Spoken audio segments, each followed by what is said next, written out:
Selon la Bible, le premier meurtre de l'humanité était un fratricide.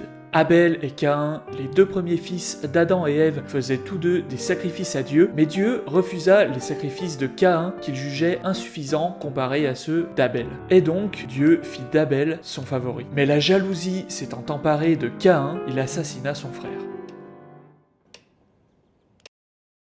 Autrefois, la colère causée par la jalousie ou le sentiment d'envie faisait ressortir de la violence. Le jaloux pouvait user de sa force pour se faire justice au grand jour. Mais aujourd'hui, à l'ère du contrat social, la violence directe n'est plus tolérée. Alors les personnes envieuses ou jalouses usent de fourberies pour nuire en toute discrétion. Sabotage de votre travail, atteinte à votre réputation, sabotage de vos relations, calomnie visant vos insécurités les plus profondes et autres plans machiavéliques visant à vous rabaisser, à vous exclure ou à vous pousser à la faute. Si l'envieux est suffisamment manipulateur et stratégique pour camoufler les traces de ses sabotages, il peut se passer des années avant que vous découvriez le dénominateur commun à toutes vos emmerdes. Comment détecter les 5 signes avant-coureurs d'une jalousie destructrice et quelle stratégie mettre en place face à un envieux prêt à tout pour vous nuire? Réponse avec l'analyse des frères McGill, personnages emblématiques de la série Better Call Saul.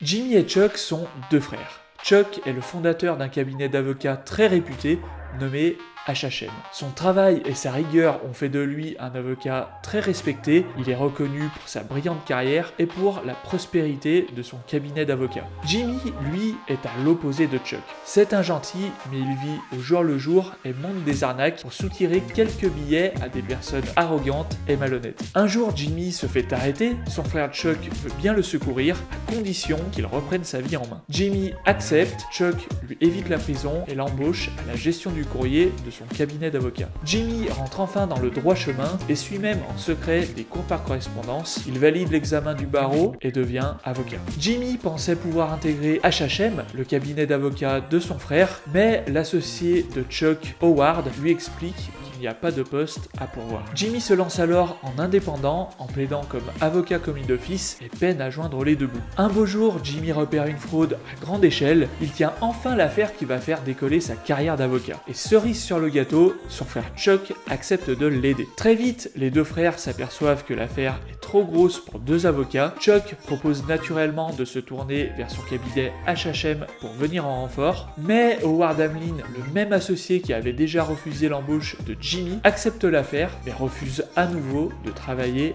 avec Jimmy. Jimmy étant dans une impasse financière, il est contraint d'accepter de céder son affaire à HHM et il voit s'envoler par la même occasion l'opportunité de sa vie et n'a rien compris à ce qui s'est passé. Ce qui nous amène à notre premier des 5 signaux à détecter pour démasquer un jaloux ou un envieux.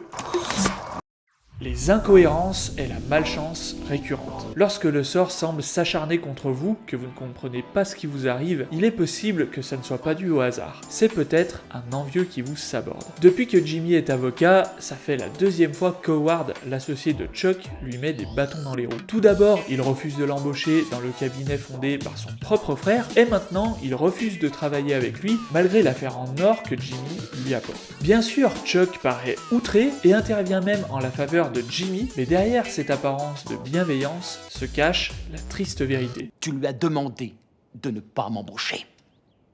C'est toujours toi qui as fait barrage, pas vrai? Déjà, quand j'ai été reçu au barreau et que j'ai tenté de me joindre à vous, tu as fait en sorte que je ne rentre pas.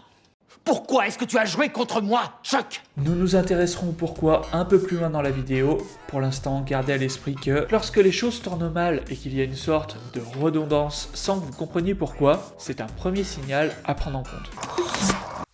Deuxième signal, l'excès de gentillesse. Lorsque Jimmy a dégoté l'affaire qui aurait dû le propulser vers les sommets, Chuck a mis le paquet pour lui venir en aide. Mais ce qui était en apparence de la pure solidarité entre frères était en réalité un stratagème pour contrôler l'affaire et l'apporter à son propre cabinet d'avocats. Au-delà de cet exemple machiavélique, les envieux ont une hantise, d'être percés à jour. Ils auront donc tendance à trop en faire pour ne pas éveiller vos soupçons.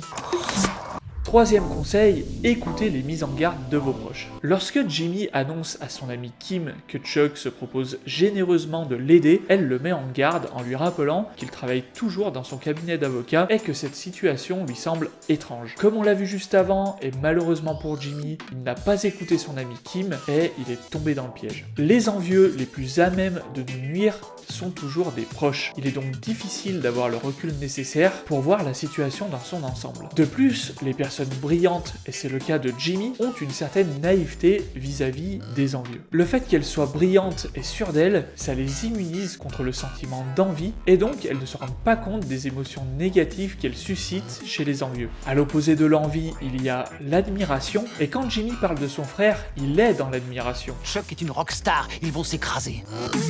Et il ne peut donc pas s'imaginer un seul instant que son frère, au contraire, puisse lui en vouloir d'avoir décroché une belle affaire au point de lui la voler. Donc si vous êtes quelqu'un de brillant, redoublez de vigilance et écoutez vos proches. Quatrième signe, les sarcasmes, éloges empoisonnés et nivelage par le bas. Ça ne vous dérange pas si je parle un moment avec votre frère? Oh, vérifiez que vous avez toujours votre portefeuille quand vous aurez fini. Très drôle.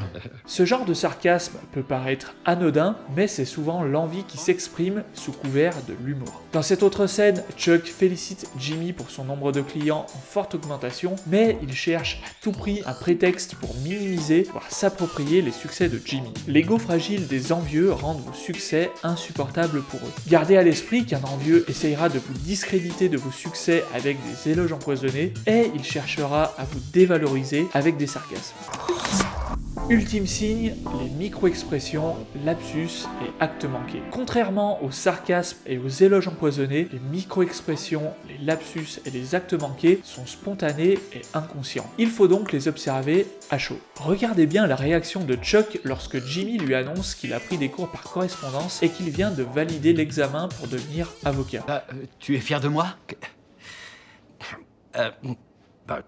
Oui, absolument. Sa première réaction est un bafouillement et une hésitation. C'est que dans un second temps qu'il donne une réponse réfléchie. Oui, absolument. Un peu plus loin dans la même scène, Jimmy demande à Chuck s'il serait possible d'être embauché par son cabinet d'avocat. Tu envisages de m'embaucher? Comme quoi?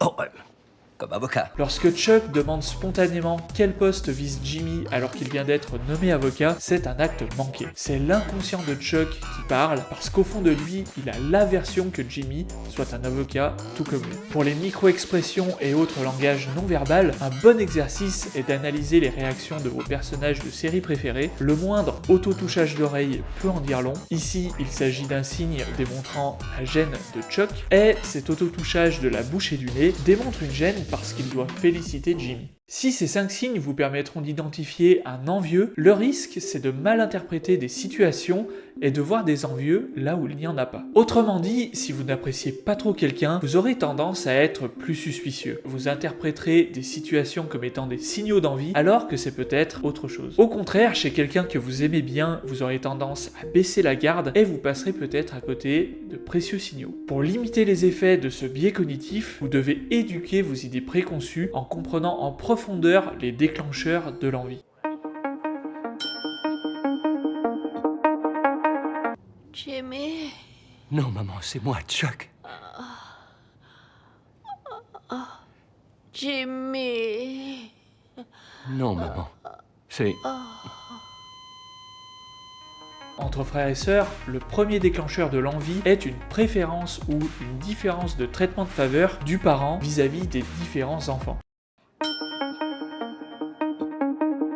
Lors d'un autre flashback, on voit Jimmy faire rire à gorge déployée la femme de Chuck. Après le repas, Chuck essaye de la faire rire à son tour avec une blague, mais il fait un bide. Voilà de quoi susciter la jalousie de Chuck. J'en profite pour expliquer brièvement la différence entre la jalousie et l'envie. La jalousie, c'est quand on a peur de perdre quelque chose que l'on a. En l'occurrence, Chuck possède l'amour de sa femme, il peut donc le perdre. A l'inverse, l'envie, c'est désirer quelque chose que l'on n'a pas et que l'autre a. En pratique, l'envie et la jalousie sont très similaires, avec des causes et des conséquences identiques.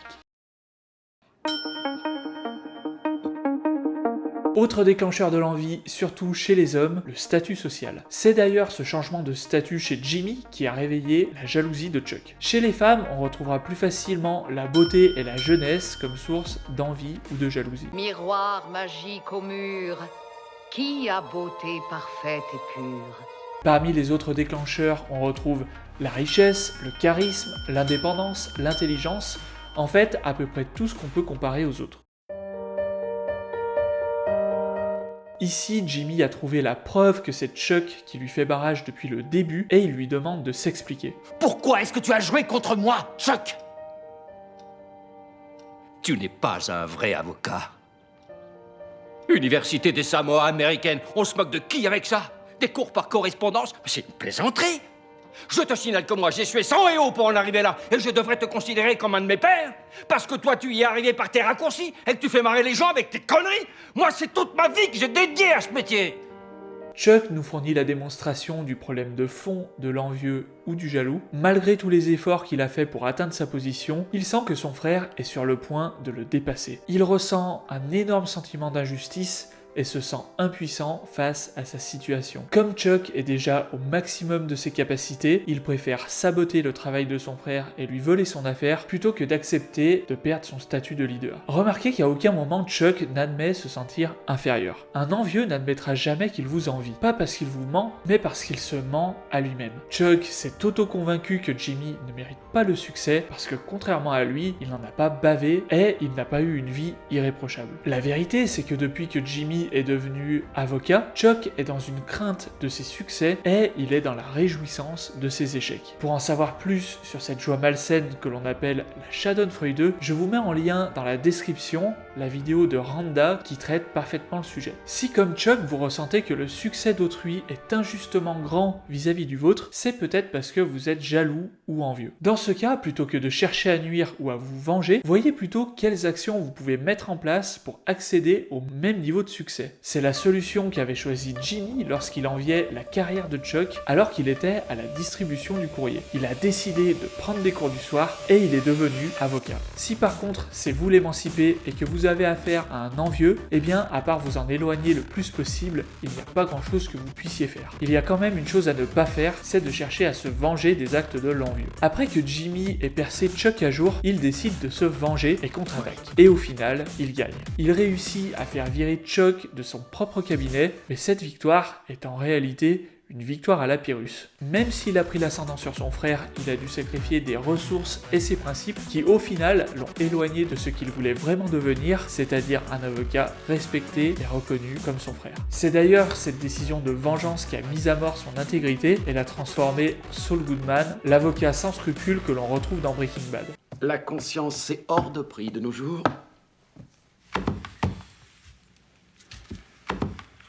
Donc si vous avez affaire à un envieux, le mieux est de rester stoïque et de vous éloigner au maximum. Prenez tous les signes et les couteaux dans le dos comme des indicateurs de votre succès qui démontrent que vous êtes sur la bonne voie, la voie de votre émancipation, vous devez donc persévérer. Pour celles et ceux d'entre vous qui auraient vécu ou qui vivent des problèmes de famille et qui demeurent depuis une certaine anxiété, j'ai sorti une formation 100% gratuite et sans inscription obligatoire, vous retrouverez le lien pour y accéder en description de cette vidéo. Si vous pensez que cette vidéo peut être utile à d'autres, likez, commentez et partagez parce que c'est comme ça que YouTube choisit quelle vidéo il va mettre en avant. Même un simple like aidera beaucoup la vidéo et la chaîne Signe Blanc. Merci beaucoup d'avoir suivi jusqu'ici et à la prochaine.